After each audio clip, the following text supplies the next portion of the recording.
Good afternoon, everyone. We've got Graeme Frislie as our next guest. This is interview number 5. We're having a great time with these interviews, Graeme, so thanks very much for being up for it and welcome. Yeah, thank you for inviting me. I've been watching all the other ones and been, really insightful, so hopefully I can play on from that. Admit it, were you worried that I just wasn't going to ask you? Oh, I wasn't really fussed, to be honest. With the people that have come before, it's an honour to be asked. Yeah, well, there's no order, right? So, to me, you're all number one. If you could do it all at once, it'd be great. And actually, if we could have one massive Brady Bunch type of Zoom call, that'd be good too. I don't think I have the bandwidth and I don't think I have the account details to do that. But these one-on-ones are really good and they're meant to be a bit of fun and they're meant to be relaxed. And, thanks for wearing the Brunswick hoodie. It's a good start. Yeah. And you've got a nice background there too. So I just want to start off with just a little bit about you. Obviously, a lot of people know you. Social media is a great way to stay connected. We also do a pretty good job of promoting people like you, but what a lot of people may not know or just have a little bit of a glimpse of is your background, where you were born, where you lived, and what age you came out to Australia. So can you just give us a bit of a background on that? Yeah, so I was born in Kalispell, Montana in North America. Lived in West Glacier with mum and dad for 5 or 6 years or so, then moved to a really small town in Idaho called Nez Perce, where mum grew up, and we lived there for about a year before basically packing up and moving to Australia when I was 8. So do you have many memories of the two places you lived in? Yeah, definitely, yeah. They've been a big part of my life, and I've lived there for a large portion of my life I spent there, so yeah, I definitely still have some memories. And the inspiration to move to Australia, what was that? Well, originally we came here as a holiday. We had return tickets and everything, but just we were here for basically a whole summer, and mum found a decent job, and so did dad. So I started going to school, and we just stayed. Yeah, it's a great place, right? Well, wouldn't you? Yeah, exactly. And probably right now, it's one of the best countries in the world to be living in, isn't it? Yeah, definitely. Rather be here than over in America at the moment. Yeah, it's rather sad. We shouldn't make fun of it, and we're not. But it's we do need to count our blessings too. So it's great. So North America, 8 years old. Did you start cycling there, or did you start cycling here? Proper started here. Up at the Ballarat Club. So we were always a very active family. We lived in the bush in America, and we'd always go out skiing or doing something or hiking basically every weekend. So when we came here, it wasn't really much different. We'd go out mountain biking, dad and I and mum, almost every weekend. And then I watched the Tour de France on TV one day and was like, oh, why don't I try that? So then I did start up in Ballarat, and then basically just transitioned down to Brunswick. Yeah, and how did you find your way to Brunswick? Was it someone mentioned it to you, or you just stumbled across it? How did that happen? So I started racing track a bit more, and I found that really fun. And Tuesday nights were really like the pinnacle, basically. So we started, driving down to Darebin every Tuesday from Baxmarsh after school, and I was still going to school up in Ballarat at that time as well. So it was a big travel down to disc every Tuesday and race every night. And then when I went up into under 15s, NJTS was an option. So, and Brunswick basically had the best team and the most opportunities to race in places or in environments like that. So it was a no-brainer. That's great, and you've had a pretty good go at it as well. So you want to give everyone a quick summary of your titles? It doesn't have to be perfect. We don't have to know every single one, but you've got a couple of records as well. So just those sorts of high level details would be great to share. Yeah, so through under 15s, I was pretty decent, at least on the track. And I won a few national titles. Got 2 national records through the junior ranks in under 15s and under 17s flying 200. So Do they none of still them stand? still. No, they don't. Oh, right. But Hey, you got them. yeah, exactly. Any other titles? Anything else that stands out? Through the junior ranks, there wasn't really. Well, obviously, all my track stuff. But through under 19s, yeah, definitely. If I could choose one, it'd be the Omnium. That was huge for me. I'd worked really hard for that one and really put in a lot of time preparing and getting ready for that. So, yeah. On there? Yep. A lot went into that photo, that's for sure. Yeah, and I love the photo because, there's action shots are good too and podium shots, but that probably says a lot. You know, you're holding it up with great pride, got your hair coloured.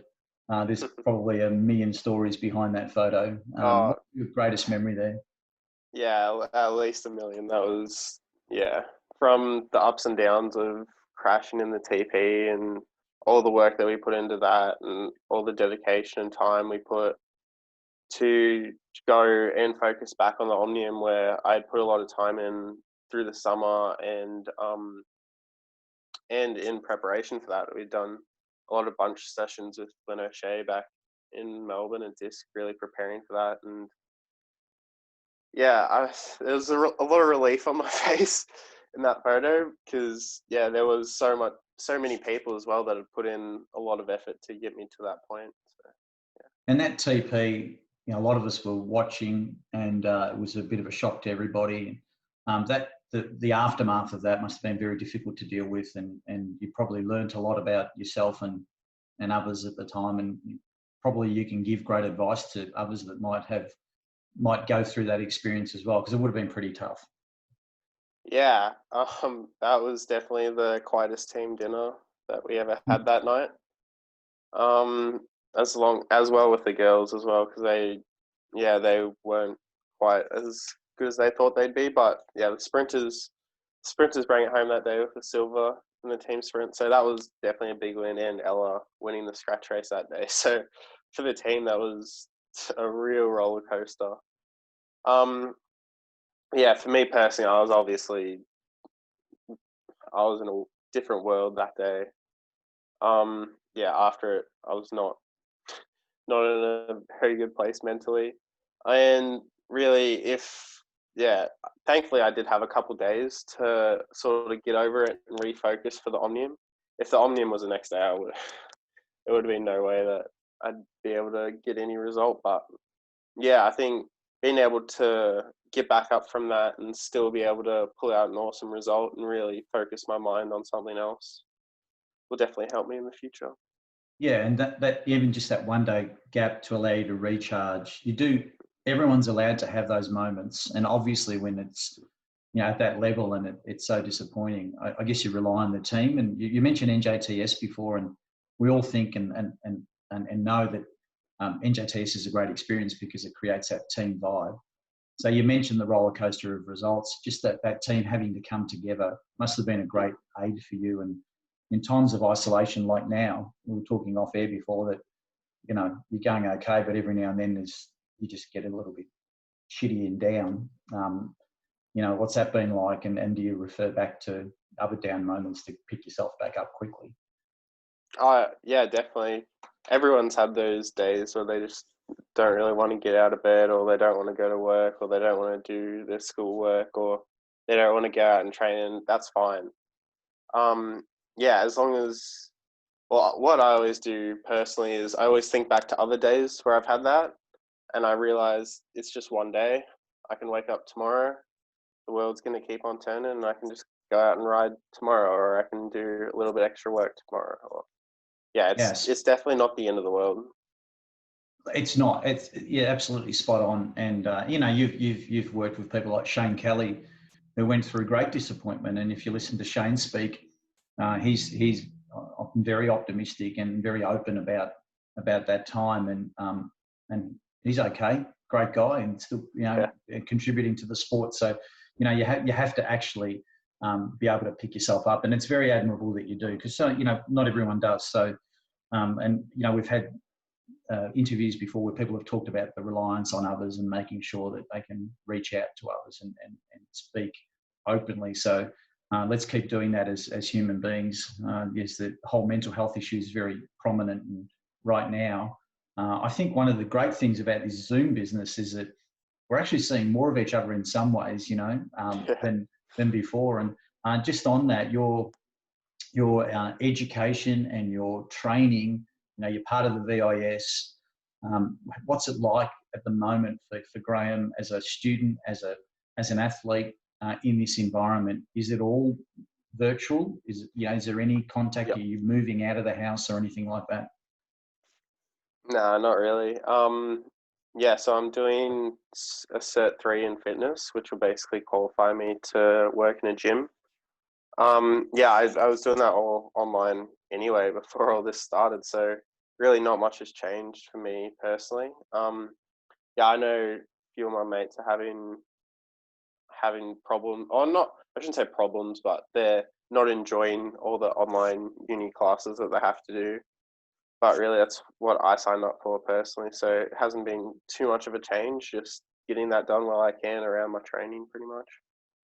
But you just got picked in the high performance network in that group, and that's a big achievement. Congratulations! And you know, being part of the VIS already, you're kind of halfway there. But is it a little bit frustrating that you get picked for something, but you haven't actually been able to even walk in? I'd imagine the first meeting you have or the first session you have together would be very exciting. You're really anticipating that and can't wait? Yeah, definitely. Yeah, I was already classes developing for the past 12 months as well. So, Yeah. but they never really released that before. So I've basically already been here. So, but yeah, it's just one step closer to eventually moving up to Adelaide, hopefully. But yeah, definitely getting back into that VIS environment with everyone else is going to be something that I'm looking forward to. Cool. I want to go a little bit personal here. So your dad's a great guy and a great mate, and mum as well. You know, it's just a terrific family. But your dad and I share a lot of book ideas and music ideas and other quirky things. He recently shared with me a Johnny Cash playlist, which he says you used to listen to as a kid, and it was great music for a kid. What's your recollection of that time, you know, and what exactly is he talking about when he says you used to love it as a kid? So where we used to live in Montana, we had a house and we had a lot of property, and there was a little cabin on our property as well. And there was a guy who rented out the cabin and lived in that. And when I was really young, probably, I don't know, 1 or 2 maybe, he moved out and he made a Johnny Cash CD basically. And he gave it to me as a gift. Obviously I don't remember receiving it or anything, but yeah, I've just heard a lot of stories of us traveling around, and that's the only thing that I'd let them play was Johnny Cash. Are you still a Johnny Cash fan? Oh Is yeah, it something? Yeah. yeah. It's definitely, yeah. Whenever their songs come on, I know what it is. I really couldn't sing any lyrics for you. I could probably sing some, but yeah, I'm still a fan of the music. Yeah, well, we're not going to ask you to sing on air, so it's okay. Good. But what sort of music are you into? Like, what's on your playlist? What do you freak out to?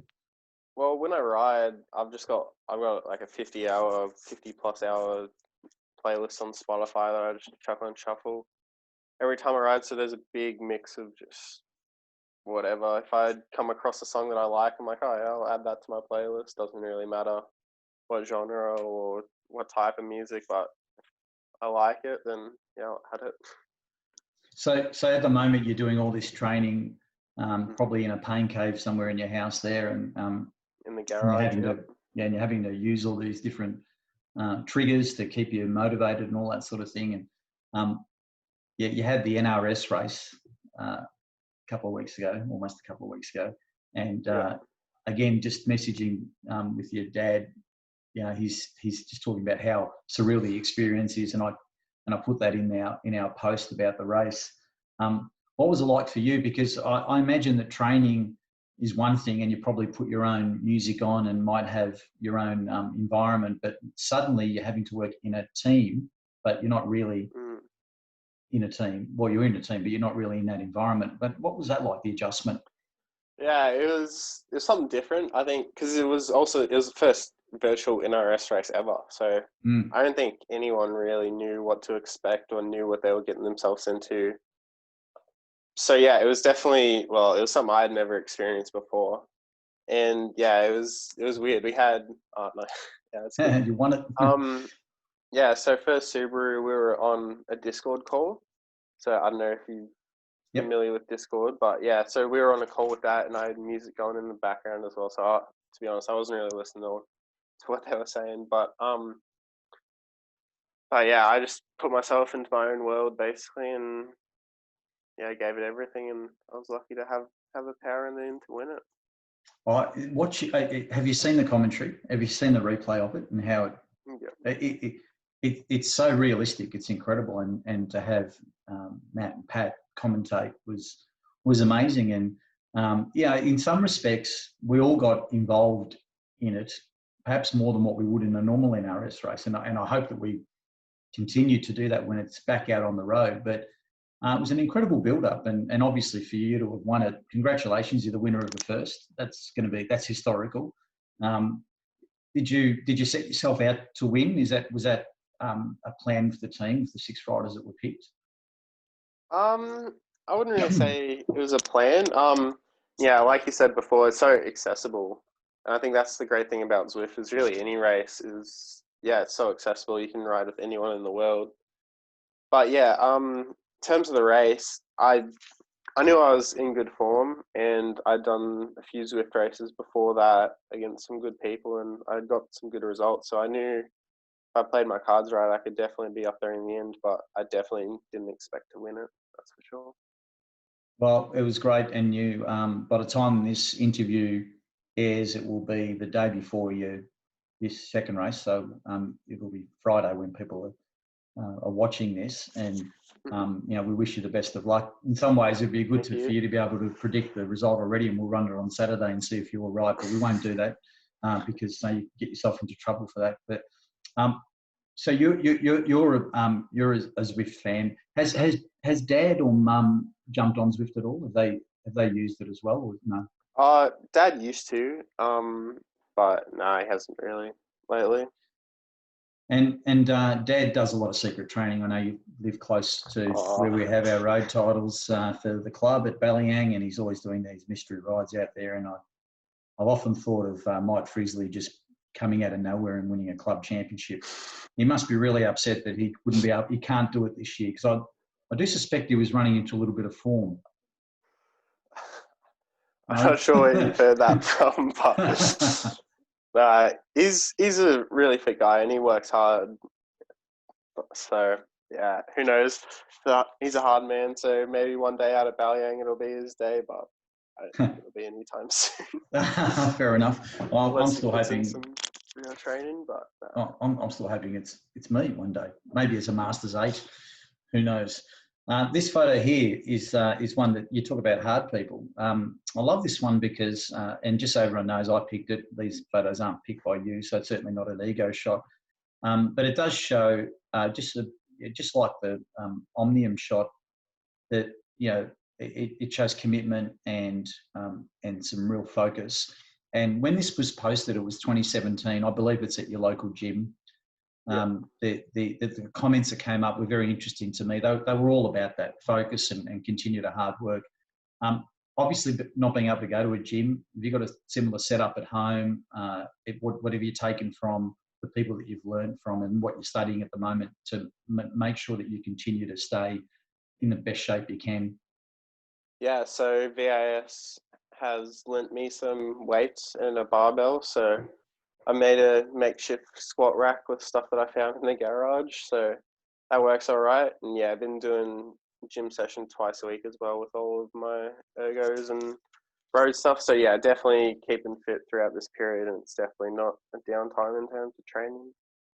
I actually think that a lot of people are going to be fitter than they ever were, because there's so many free weight exercise videos on YouTube and just small workouts, short workouts, and I'm sure that people are getting involved. Lots of people are walking as well, and perhaps even running. But it's great that you've got your structure's been able to be maintained and you've been supported, which is terrific. What was the weight you were deadlifting there? Can I ask? Oh, geez, let's see. Because it was a deadlift, right? 40, That's not 50, a curl. 60, 70. Oh, it looks like 110, 120 maybe. And that was 2017, and we're now in 2020. Does the deadlift weight change so much, or is deadlift an exercise for your back and your hammies, etc.? So is that something that you continually stack up, or is there a point where it's just the weight that you use? We haven't really implemented deadlifts too much in our gym program. Actually, it's mainly probably leg press and squats are the main two. We still do Romanian deadlifts, which are normally relatively low weight at least, and more focused on hamstrings and glutes and stuff there. But so I haven't really done too many deadlifts lately, to be honest. But I'm sure I could probably do more than that now. That's pretty good. I'm going to bring up another photo, mate. This is a pretty dramatic one. I need to move my head a little bit. So you've had a few accidents in your short career so far. Yeah, just a few. And it's not unusual to turn up on a Tuesday night racing and be told that a couple of hours before Graeme went down in training or something like that. It doesn't mean you're clumsy. It just means that you just some people have more accidents than others, but you seem to always bounce back. But that particular one looks quite dramatic. Does it bring back any memories? And what is the worst injury you've had? Yeah, it definitely does bring back a few memories. That was not a Sorry good run about for me. That's all good. So that was my third crash in 2 days, the sixth day. And then probably, it would have been the next weekend, I went and got fifth in the Omnium, the National Omnium as a bottom age, completely out of the blue. And then the next day after that, I had the Austral crash where that put me out for a month or so. That was definitely not good prep for track nationals coming up, but I always seem to get back up somehow, and that showed again at Worlds really when I crashed twice in the Omnium as well, and in the Elim, and still managed to pick myself back up and get a silver medal. So it's almost like that happened for a reason, right? And that's how you got to look at it. I remember the Austral, obviously, a lot of crashes there, and I still remember what I remember actually, which is more reflective of young people, was that I finally got down to see Nathan off because he crashed as well, and you were all there. And what I noticed was that people were sick and injured, but still managed to be able to send Snapchats. I found that a very interesting phenomenon. So we've got the whistle, everyone's knocked out, but still managed to hold up a phone and take a snap. I found that's great skill, incredible. Yeah, I've only had the whistle once actually. That was at Bendigo when I broke my collarbone. Fun? So I would have loved a whistle that day at the Austral. I think I probably did need one, but I still got through that one, and I'm sure I did send a few Snapchats along the way. So speaking of the of Bendigo, this is one I didn't show you earlier when we were going through what we were going to talk about. It's obviously, Henry's a teammate of yours at Subaru now, Subaru Giant, and in Brunswick teammate. You raced at Bundaberg together, I think, as well. He went to Bundaberg, but I raced with Bill in that one. But we still travelled together. Yeah. But this one here, Bendigo, it's probably one of the last opportunities you've had to race outside. What was your memory of that? That was an awesome night. That was, even that whole weekend was really awesome. It always is. Bendigo always puts on such a good show. That Madison was very memorable. We really rolled the dice on that one and probably surprised a few people as well as Bill and Jensen, because yeah, all the VIS people really stepped up that day and yeah, showed what we're really about. You certainly did. Again, it's just the wonders of streaming, etc. If you're not there, you can watch this.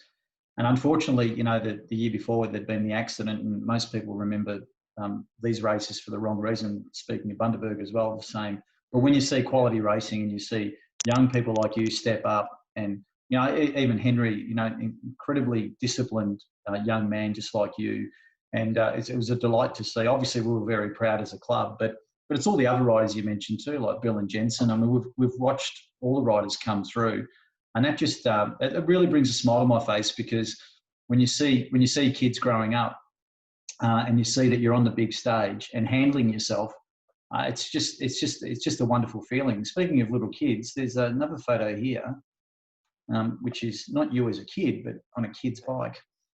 This one here, we had a lot of fun that day. You remember that? I think it was after under 17 track states, if I do remember correctly. Yep. Yeah, that was awesome. Going back to Brunswick after state champs with all the Brunswick people and just having fun. Probably had a barbecue going, had a few snags, and just playing around. Yeah, it's awesome. Yeah.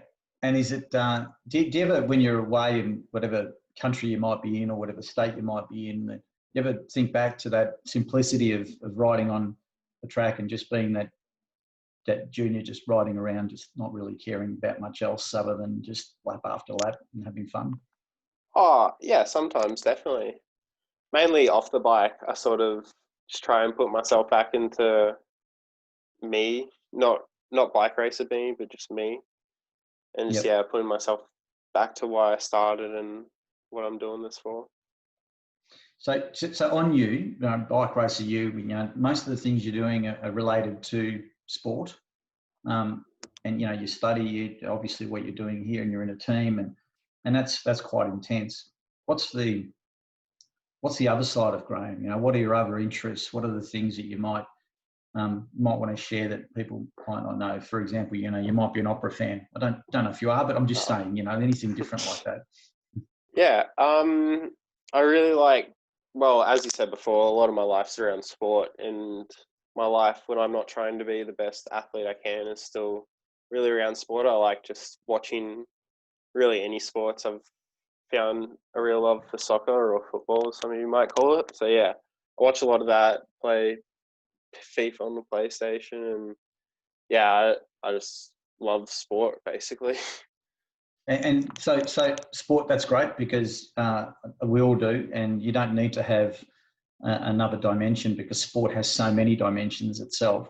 Your country of origin, great sporting culture, great sporting setup. In fact, this morning when I was on the trainer myself, I was just watching an ESPN segment, Get Up, and they were just talking about college football and how it may have to be split up this season to be in its zones, because people may not be able to travel, and it is all dependent on the curriculum and just the complexities around that. Are you a fan of American sport, and which ones in particular? Yeah, definitely. I prefer the amateur sports over the professional leagues. So yeah, I'd rather watch like Final Four or any college basketball over the NBA, or any college division football game instead of the NFL, really. Because I don't know why, but I just prefer that with the amateur side, where they're really playing the sport because they want to play the sport, and they're playing it because they love it, not because they're getting paid millions of dollars. I don't Yeah, know it's a why, great. but I just find that more appealing. Oh, I think we all do. I went to a USC Trojans game at the LA Coliseum a couple of years ago, and the college football scene is amazing. In front of us was seated 3 generations of family that had been to USC, and it was just such a big deal. And there is that passion that I guess we get it in AFL football and NRL, but NFL seems to be such a business that teams are passionately followed. But because America's such a big place, college is just as big. Michigan State, I think, has sold out for 60 years every game it's had. It's amazing. Do you look at certain athletes from other sports as role models, or people that you can take something from? You know, are there any that stand out? Yeah, definitely. No one really in particular I could really point out, but um, yeah, that's a good question actually. Um, and no one that I can really pick out, but yeah, every sport has inspirational people that have really faced adversity and still shone through and really put their heart into what they do, and that's what inspires me. So I can't really pick out one specific person, but yeah, every sport has a lot of people who you can take experiences from and learn from them. It's actually a really honest answer, and I love it because I watch a lot of sport myself, and I take bits of motivation from people I can't remember. It's often a story around something or the lead up. Um, even lately, just watching loads of mountain bike videos on YouTube. I mean, some of the mountain bikers and the BMXers are just incredible with what they do, but I can't really recall who they are. But just the effort to get to it's just amazing. You know, riding with broken chains and finishing a downhill circuit and still winning a world championship and all that sort of thing. Yeah, you just store them in the memory bank. And I guess today, because we can refer back to them, then that's not a bad situation to be in. I keep them on a playlist. So we talk about role models and people looking up. We have got in this sport probably the biggest fan who, you know, calls herself Wendy Superfan. And I'm sure Wendy will be watching, and I'm sure she won't mind me referencing her. She has been going through this period of isolation by posting photos, great memories, and you seem to appear quite a bit. I'm not suggesting you're her number one, but she must be close because she loves a photo with you, Graeme, and you've got such a great smile. I suppose I can see why. But what's it like to have people like Wendy around the sport? Uh, yeah, every sport needs someone like Wendy. Yeah, especially through this period, just seeing all those old photos has motivated me at times. And I've seen a photo, I'm like, yeah, I'm gonna go out and I'm gonna do that extra set, or I'm gonna go push that a little bit harder because I want to be back at that time and I want to be back to where I was then. So yeah, having someone like that's just awesome. Always around the race, will always have a chat to you, always have a smile on their face. So yeah, it's pretty cool. She'd be rapt to hear that, and I am too, because you know, we all try our best to use the archives that we've got to bring back out great memories, because the brain only has a certain capacity to remember things, and sometimes we forget. And so it's great. I'm rapt that Wendy's doing it actually, and I hope she keeps doing it. Occasionally she gets the wrong tag. She'll tag my cousin Ag and not me. She did it for the Warnie, but that's okay. It's very unusual to have two people with the same name in a sport, so I get that. But I want to finish off with a couple of things. We're going to do a bit of a word association at the end, but there's a particular photo that I want to put up, which could jog a memory. I remember that too. I just remember immediately afterwards the elation, not being there, but just the messages. Knowing all four of you, it was a very special moment. What's your recollection of that, and what was that? Yeah. Just so you can tell people, what was that for? So that was the national under-19 team pursuit title that we won last year. Yeah, that was huge. We had been, all four of us really, we had won the last three altogether, that team. We had Luke and Jensen with us the year before that, and we won. Yeah, it was that exact same team that's gone through under 17s. We won that top age 17s in Sydney, and then to go to Brisbane as under 19s and to win it 2 years in a row, it was awesome. We're such a good group of mates, and yeah, we've been through a lot together. So to win that was pretty special. And as you all take different directions, some end up in teams, some end up still, on the bike, and actually some don't ride anymore. That connection remains, and you stay great friends. Yeah, definitely. Even I was messaging Harry last night. I haven't seen him for a long time, and yeah, we were just having a nice chat. Just being old boys like we have been for ages. But yeah, still training heaps with Bill, and obviously both on Subaru, so we've been working pretty closely together for a while now. And yeah, Josh moved up to Sunshine Coast, is still potting around on the bike sometimes, so hopefully we'll see him at a race one day and be able to catch up. Yeah, that's great. There's always reunions, right? And once we're all able to travel again, there's definitely opportunities. Just that team experience. This is the first big team you're in, Subaru Giant. What's it like? And what are your own goals within that team? Yeah, well, I'm super grateful that they've given me really a chance at the NRS level.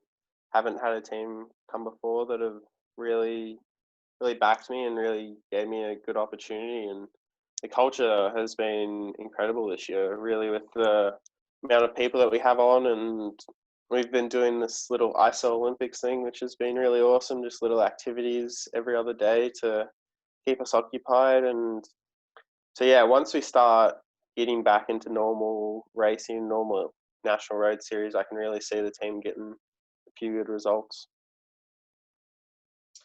I think so too, and great kid as well. And Lucia's in the team too, which is just really fantastic. There is my last photo that I'm going to put up.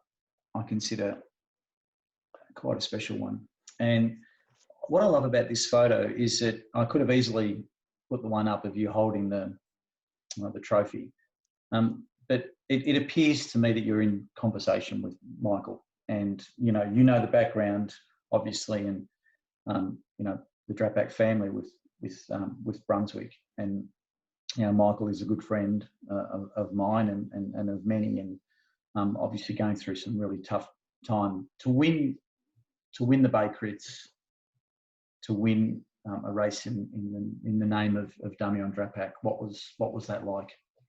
Yeah, that was really special. Yeah, Damien came up to me. Oh, not Damien, sorry.